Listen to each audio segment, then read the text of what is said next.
दोस्तों, आज की कहानी है बहू तुम्हें खमन ढोकला बनाना आता है क्या।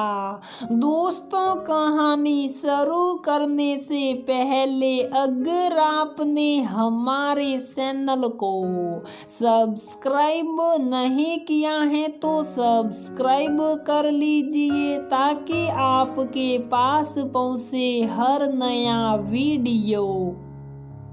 दक्षिण भारतीय वसुधा और गुजराती रमन शादी के बाद राजकोट जा रहे थे। सारे रिश्तेदार ट्रेन में उस नवेली दुल्हन से प्रश्न पर प्रश्न पूछे जा रहे थे।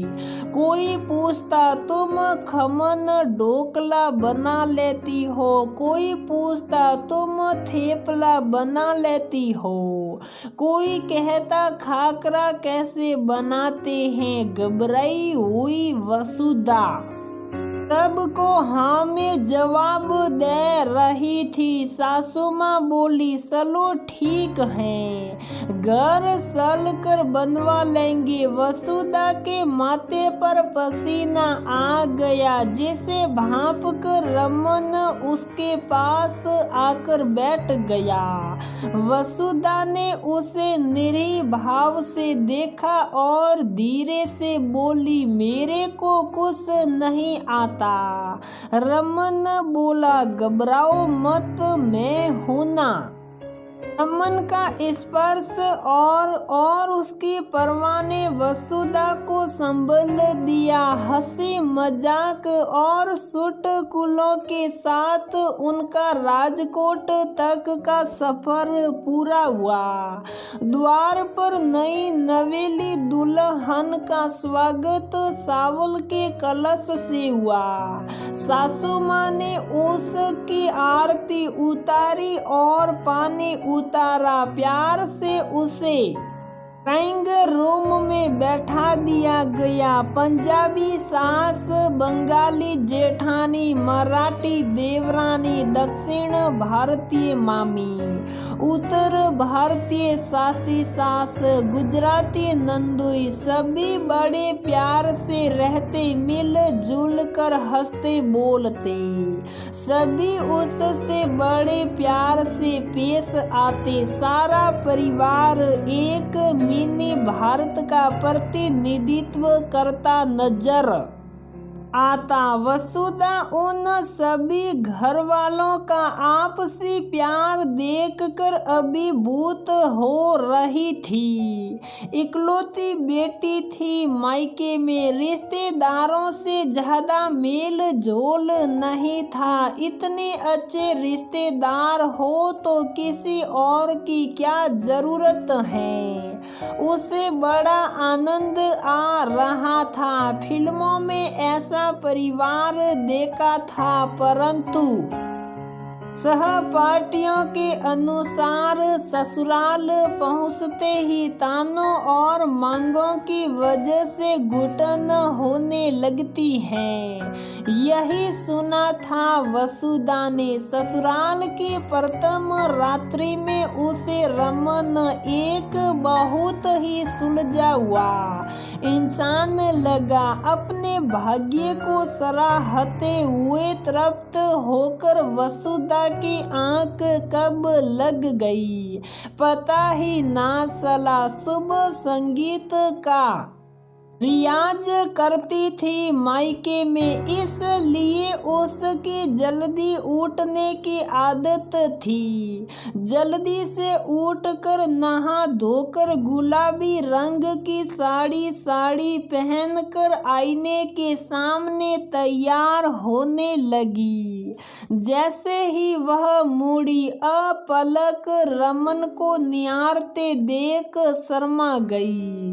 कमरे से बाहर निकली तो ननद भाभी की मलाई लेते हुए बोली, आओ तुम्हें सीधे पल्ले की गुजराती साड़ी पहनाकर नीचे भेजते हैं।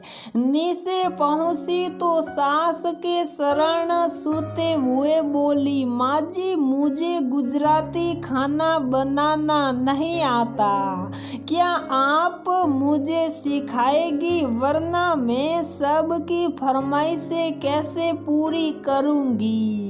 अपनी प्यारी सी बहू की मीठी सी बोली सुनकर सास बोली, चिंता मत करो बेटी, मैं सब संभाल लूंगी। मैं भी पंजाबी परिवेश से आई हूँ, लेकिन अब मैं सब बना लेती हूँ। कोई भी इंसान पेट से सीख कर नहीं आता है।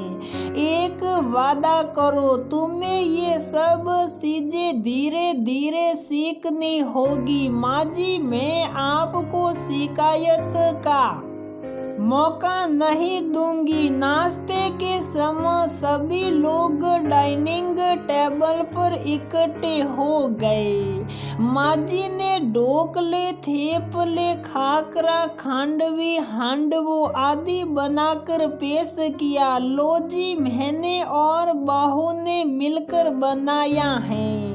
सभी ने जी भर कर खाने की तारीफ की और बहू को प्यार से आशीर्वाद और मुंह दिखाई।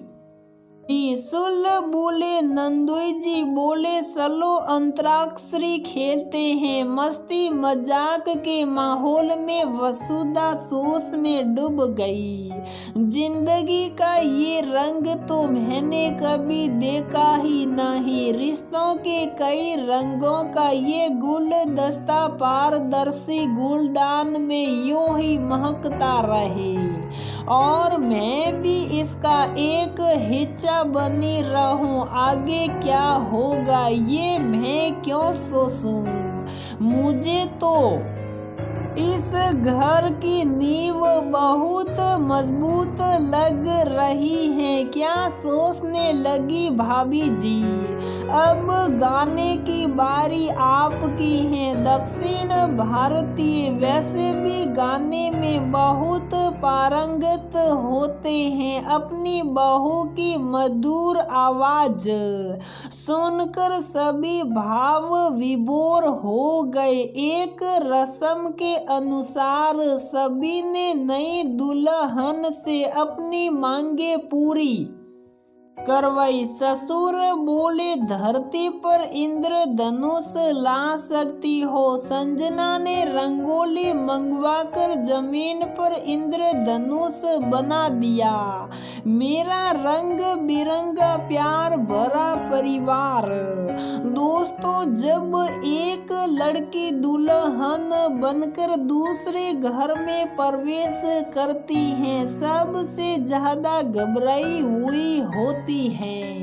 उसे सबसे ज्यादा प्यार और मानसिक संबल की जरूरत होती है। महिलाओं को उसे कंफर्टेबल महसूस करवाना चाहिए, ना कि ताने देकर कमियां गिनवाना चाहिए। काम काज से ज्यादा इंसान को व्यवहार कुशल, संवेदनशील और पारदर्शी होना जरूरी है। काम काज तो धीरे धीरे हर इंसान सीख ही जाता है। सीखने की कोई उम्र ही नहीं होती। आपको प्यार का ये रंग कैसा लगा जरूर प्रतिक्रिया दीजिए। धन्यवाद। तो दोस्तों हमारी ये कहानी यहीं पर समाप्त होती है। अगर आपको हमारी ये कहानी पसंद आती है तो प्लीज वीडियो को लाइक करें, शेयर करें और हमारे चैनल को सब्सक्राइब जरूर करें।